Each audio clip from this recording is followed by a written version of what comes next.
You're born in Lake Qing China, right into the soft yellow glow of a lamb. Your mother is a skank who smokes more pipe than she serves tea. She hustles alone, half-conscious, her breath thick with stale matic, a blend of opium and tobacco. Because in late Qing China, the substance was as plentiful as rice. By the time you turn 5, your mother is already fading. You never learn her real name. Only the ones men call her when they push through the curtain at night. You have no father. When you ask her once, she laughs a dry, humorless sound and mutters that it could have been any of them or none that's normal here. Nobody asks questions, nobody wants answers. You grow up in a neighborhood where every shack leaks smoke, every elder coughs black flu, and every child has learned to dodge the kicks of half-awake addicts, stumbling into the alley. Pipes lie around like toys, except the adults guard them closer than their actual children. Your children are unregistered, nameless to the state, and invisible to everyone. Else no schoolroom will ever call their name. No official will ever check if you live or die, because here people don't just look down on you. They look through you. You can't take the imperial examinations. You can't join a guild. You can't rise. You're born at the bottom, and the empire pads the lid above you. So you learn early that to live. Children like you have to feed yourselves or starve. You spend most days running errands for food sellers or slipping into market stalls to steal what you can hold under your shirt. Not because you're bold, but because hunger is bolder. You watch your mother leave for work, never by choice, always by necessity. As she brings back men, they come and go, leaving coins, curses, or bruises behind. Sometimes they shove you aside. Other times they pretend you're not even there. By the time you're 8, her body begins to fail. First, a persistent cough, skin that looks bruised. Even when untouched, blisters that won't heal. Years of substance abuse have ruined her body when she has none. She screams. Hoarse animal cries that shake the whole shack. You hide behind the water jars until she stops. You pretend you don't hear her begging at night for just one more pipe.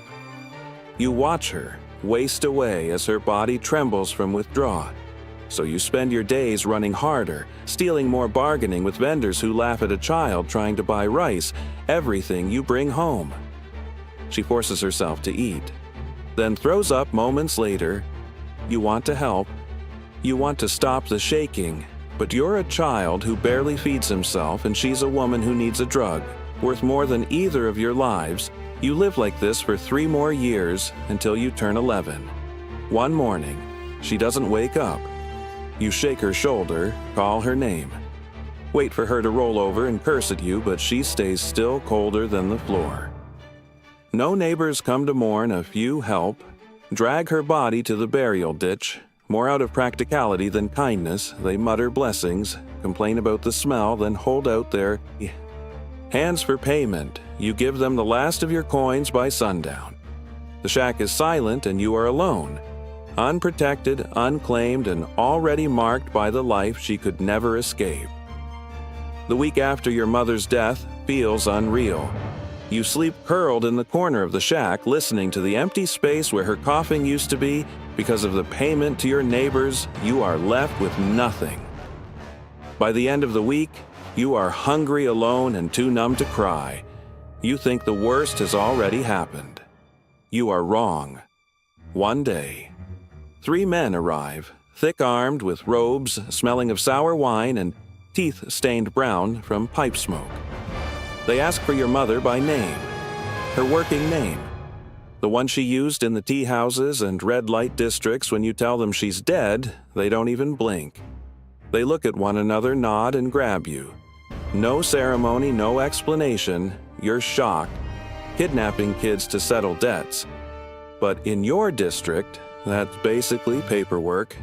It is actually even encouraged by the Imperial Household Department. They manage the empire's internal affairs. They call it domestic service. Transfer, and it justifies turning orphans into servants. You're dragged across the alleys toward the red light quarter toward the tea house. Your mother used to stumble home from you. Remember the rumors from the slums boys who vanished after customers took interest, police who pretended not to see inside, smoke coils through the air like something alive. Music plays too sweetly, masking the snapping sounds from the back rooms. The walls are carved, wood polished by hands that were never treated gently. Everyone in the neighborhood knows this place. They know who owns it too. A man. People whisper about the way others talk about ghosts inside one of the rooms you meet him. He's exactly how rumors painted him. A very fat man, wrapped in silk robes. Too bright for the room, he sits at the far end, rings on every finger. Eyelids heavy, lips curled in an almost smile. He lists your mother's debts in a bored voice pipe. Fees, room fees, tea tabs, interest, penalties, fines invented on the spot. The number is impossible. He doesn't expect you to understand. He expects you to obey two options. He says work here or work next door. You know what next door means? But it's a brothel. And you've seen what it does to boys. You've seen enough ruined kids wandering the alleys to understand that work is just a slow execution. So you choose the tea house, not because it's safe, but because it's the only option that doesn't end in immediate ruin. But before you're taken away, the boss leans forward, shadows cutting across his face, and then he says softly, "Listen, well, when customers choose you, you obey if you don't." He snaps his fingers. You disappear like many before you. You swallow hard, and just like that, your life stops being your own. Your first day begins with a blade. They shave your head clean, except for a tiny top knot, easy to grab, easy to yank. The boss says it's tradition. The older boys say it's so customers can see your face better. They give you a new name. Not your mother's name. Not the name she whispered when she was sober. A number. Even you become Little Fourth, because the first three boys with your build either ran away or got sold off. Training starts immediately. They beat you shouted instructions and expect you to remember which came first. If you don't bow low enough, you get slapped. If you don't smile fast enough, you get kicked. If you forget a customer's order, a bamboo rod comes down across your back. Welcome to the hierarchy at the very top. Wealthy clients, musicians, courtesans, and gamblers below them. Senior tea house workers who've survived long enough to earn the right to slap you. Below them, runners, scrubbers, towel boys. All tea house boys like you within days you're running. Maddox's packets from room to room, sneaking past officials who pretend not to see you.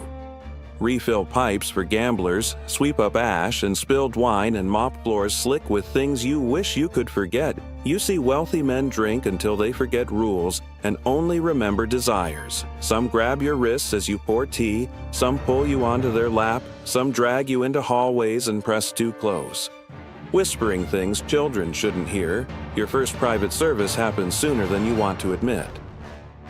A regular customer pats the cushion beside him. The boss says, "You're obedient," he says. Fingers already on your shoulder, you freeze. The older boys told you the rule. When the boss gives you to someone, you go. If you resist, you disappear. You remember the boys who stopped showing up for morning drills. No explanations, no bodies found, so you go. You've learned how to make your face blank, how to detach from your body, how to nod when you want to scream. But nothing prepares you for the brutal act ahead. Still, you survive. Customers come and go. Their hands are rough. Their whispers are threats, dressed as compliments. You endure because you have no choice. By the end of the first year, you understand what you've become. Not a servant, not an apprentice, just another commodity, another piece of the tea house to be bought, used, and forgotten. The tea house itself is a perfect ecosystem, said You quickly realize the boss isn't just wealthy, he's protected local police. Drink here for free. Temple enforcers pretend not to see the pipes being lit. Government officials pass by with their hands already open. Everyone benefits from the matic trade, which means everyone is willing to ignore the children trapped inside it as a tea house boy. You realize something early. Matic is everywhere. It smokes through the wooden beams, seeps into the cloth of your apron, coats your skin until you smell like a walking pipe. The customers inhale it like air, the workers prepare it like medicine, and the boss treats it like currency. Every day you carry trays past men, stretched on couches, eyes half-lidded, whispering dreams that don't belong to this world, but you stay away. Your mother's dying face is welded into your memory. The trembling hands, the begging, the way she screamed for more when there was nothing left to sell except you, so you keep your head down and promise yourself you will never touch the thing that killed her. But even in hell, there's always a bit of warmth before the burn, because through all of this, one person keeps you tethered to something human. Your friend, a boy with a stubborn tongue and impossible dreams. He's the only other kid your age who hasn't turned into a ghost. He talks about running away someday and earning a real name. You never believe him, but you admire him for believing in himself. He's the one who makes you laugh when you're too tired to stand. He's the one who tells you stories when you believe. Life only has lows, and he's the one person you never want to lose. Sometimes he tells you it's the smoke that keeps him optimistic. He tells you to give it a try. Nope. But you always decline well until the night. Everything cracks. One very busy night you're exhausted. You barely slept, barely ate, barely stood. A wealthy customer snaps his fingers, you rush your hands. Shake the teacups, lips hot. Tea spills across his silk rope, the room goes silent, then his fist connects with your jaw. He beats you until you curl up on the floor when he's done. The boss steps in long enough to beat you again, because a humiliated customer must be compensated with someone else's suffering. Never shame a paying guest. You hear that line with every strike. By the end of it, your ribs feel splintered, your breath shallow, and your thoughts slow. Try as you might, you cannot stand, and boys who cannot work do not eat. That is the rule that night you lie in the storeroom, ribs throbbing, mouth bleeding, stomach empty, then the door cocks open. It's your friend. He hands you a bowl of cold rice and a small brown pellet. It helps, he whispers. Otherwise, you won't survive the nights you want to refuse. You shake your head. You think of your mother's trembling hands. Her screams during withdrawal, but the pain in your body says otherwise. So you take it. The world softens. The ache drifts away. Your mind loosens, floats, quiets for the first time since childhood. You don't feel fear. You don't feel anything at all. And in that numbing warmth, you finally understand why your mother begged soon. Matic becomes the only thing you look forward to by 12. You've become everything the tea house needs and nothing a child should be. You pour tea with a smile. You no longer feel. You run packets through back rooms thick with smoke. You clean up after gamblers, drunks, and used women. And when a customer curls a finger at you, you follow. Because what choice do you have? At first, they rarely call. Then, occasionally. The more favored you become, the worse it gets. You start smoking before the encounters, not for pleasure but for survival. You need the numbness, the floating feeling, the ability to disconnect your mind from your body. The older boys teach the younger boys how to disassociate, how to breathe shallow and let your thoughts drift while your body obeys, how to turn yourself into a shadow, pretending to be a person. They tell you it's the only way to stay sane. Because here, violence is normal. A boy can disappear after a customer accuses him of attitude. A gambler can stab a waiter over a spilled drink, but the tea house keeps running, smoke keeps rising. Tea keeps pouring for the next few years. Nothing changes. You're now 16. And you believe that life can only get better. Then everything changes one night.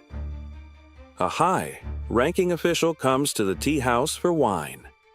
Drunk on wine, he starts to praise the empire loudly in front of everyone. He jokes that if tea house boys' mothers had kept their legs shut, the empire wouldn't have to waste time on taking care of their bastard sons unknowingly. Your friend mutters loudly, "How is this taking care of us?" Silence. The entire room freezes. The boss tries apologizing not for your friend, but for himself, bowing until his forehead reens, promising immediate punishment. But the official waves it away. No need. He says his crime is treason against the emperor. He comes with me. Your friend is dragged out. You follow at a distance, heart-pounding, tailing the sedan chair to the official's residence. You hide from a distance, listening. You hear screams throughout the night the next morning. Servants carry out a heavy bundle wrapped in black cloth. You trail them to the canals, they toss it in like garbage. The cloth slips. A hand floats out. It's him. Something inside. You shatters quietly, completely. You go back to the tea house silently. You work. You smile. You obey and you smoke hard. Fast, constantly, until you can't remember the sound of his voice, until you can barely remember your own name you're too afraid to. Die too broken to live, so you keep going. Smoke in your lungs, bruises on your skin, nothing left inside. Sleep stops being a refuge. Every time you close your eyes, someone waits for you on the other side. Your mother screaming for smoke, your friend begging through the door, customers breathing over your shoulder. You wake up choking on air that isn't there, so you smoke more, one pipe before work to keep your hands steady. Another, after a customer finishes with you, two more before sleeping, so the nightmares drown before they surface your ribs. Show your lungs, whistle, your fingertips turn gray. You cough until blood dots the floorboards. But nobody notices or cares here. Tea house boys burn fast and cheap. Then one night, a drunk patron drags you into a back room and leaves you shaking and half-conscious. You crawl to the storage corner where you sometimes hide to cry. Your hands tremble so violently you spill half the drug. You smoke everything left anyway. Maybe it's because you skipped dinner, maybe the batch is stronger, maybe you just don't care anymore. The pipe warms your lips, your limbs go pleasantly numb. Your breath slows your vision, softens at the edges. You lie back in the storage room surrounded by old tea crates and the faint scent of mold. You try to inhale again, but your chest barely rises.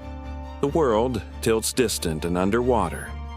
You think vaguely of your mother, of your friend by the canal, of all the versions of you that might have existed in a different life. Then you stop thinking.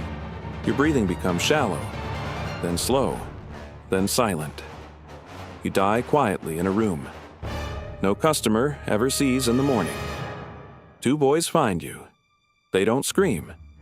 They've seen this before. They wrap you in sheepcloth, tie it with string, and carry you out the back door. No prayers, no ceremony, no name. Just another discarded tea house boy, while you disappear into a muddy riverbank. China collapses. The opium. War tears. The nation open foreign powers carve up cities, ports, and pride. The dynasty staggers, chokes, and finally dies. Scholars shout about national salvation. Officials blame foreign poison reformers, blame imperial decay, but nobody mentions the tea house boys. Nobody counts the children who died in back rooms, storage corners, and riverbanks used, exploited, addicted, erased the empire, drowned in opium, and children like you were the first to sink.